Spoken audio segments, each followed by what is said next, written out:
हिंदी की ऑनलाइन कक्षा में आप सभी विद्यार्थी का स्वागत है। आज हम हिंदी व्याकरण के महत्वपूर्ण प्रकरण वाक्य विचार पर चर्चा करेंगे। सबसे पहले वाक्य क्या है? शब्दों का ऐसा समूह जो एक पूर्ण अर्थ प्रदान करता है उसे वाक्य कहते हैं। जैसे रवि बाजार जाता है, मोहन फल खाता है। वाक्य के भाग। वाक्य के मुख्य दो भाग हैं, पहला उद्देश्य, दूसरा विधेय। अब पहला उद्देश्य क्या है? वाक्य में जिसके बारे में कोई बात कही जाती है उसे उद्देश्य कहते हैं। दूसरा है विधेय। उद्देश्य के बारे में जो बात कही जाती है उसे विधेय कहते हैं। जैसे रवि बाजार जाता है, मोहन फल खाता है। यहाँ रवि और मोहन के बारे में बात की जा रही है तो ये उद्देश्य हो जाएंगे। उनका बाजार जाता है, फल खाता है, जो वाक्य का दूसरा भाग है वो विधेय कहलाएगा। वाक्य के प्रकार। वाक्य का वर्गीकरण दो आधारों पर किया गया है, रचना के आधार पर और अर्थ के आधार पर। सबसे पहले रचना के आधार पर। रचना के आधार पर वाक्य तीन प्रकार के होते हैं। पहला है सरल वाक्य, दूसरा है संयुक्त वाक्य, तीसरा है मिश्र या मिश्रित वाक्य। दूसरा है अर्थ के आधार पर। अर्थ के आधार पर वाक्य 8 प्रकार के होते हैं। पहला है विधानवाचक वाक्य, दूसरा है निषेधवाचक वाक्य, तीसरा है प्रश्नवाचक वाक्य, चौथा है आज्ञावाचक वाक्य, अगला है संदेहवाचक वाक्य, इसके बाद संकेतवाचक वाक्य, अगला है इच्छावाचक वाक्य और अंतिम है आठवां है विस्मय सूचक वाक्य। यहाँ हम अर्थ के आधार पर वाक्य के भेदों का अध्ययन करेंगे। सबसे पहले है विधानवाचक वाक्य।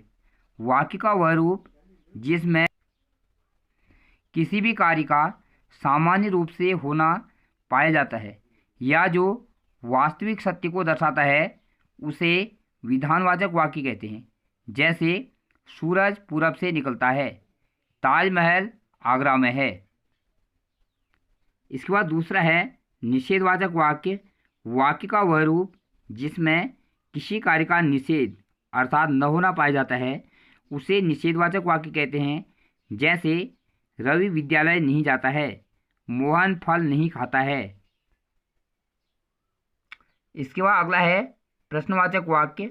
वाक्य का वह रूप जिसमें प्रश्न पूछा जाता है उसे प्रश्नवाचक वाक्य कहते हैं। जैसे तुम्हारा नाम क्या है, तुम कब आए। अगला है आज्ञावाचक वाक्य। वाक्य का वह रूप जिसमें कोई आज्ञा दी जाती है उसे आज्ञावाचक वाक्य कहते हैं। जैसे यहाँ आइए, पुस्तक निकालिए। इसके बाद अगला है संदेहवाचक वाक्य। वाक्य का वह रूप जिसमें किसी कार्य के होने में संदेह पाया जाता है उसे संदेहवाचक वाक्य कहते हैं। जैसे शायद रवि कल पहुंचेगा, मोहन पढ़ रहा होगा। अगला है संकेतवाचक वाक्य। जहां किसी क्रिया द्वारा किसी अन्य क्रिया का संकेत मिलता है या किसी क्रिया का होना किसी अन्य क्रिया पर निर्भर करता है उसे संकेतवाचक वाक्य कहते हैं। जैसे बादल छाए रहे तो बारिश होगी, रवि आता तो मैं चला जाता। यहाँ पर बादलों का छाया रहना बारिश का संकेत की ओर संकेत कर रहा है। रवि का आना मेरे जाने पर निर्भर कर रहा है, मेरा जाना रवि के आने पर निर्भर कर रहा है। तो यहाँ पर संकेतवाचक वाक्य है। अगला है इच्छावाचक वाक्य।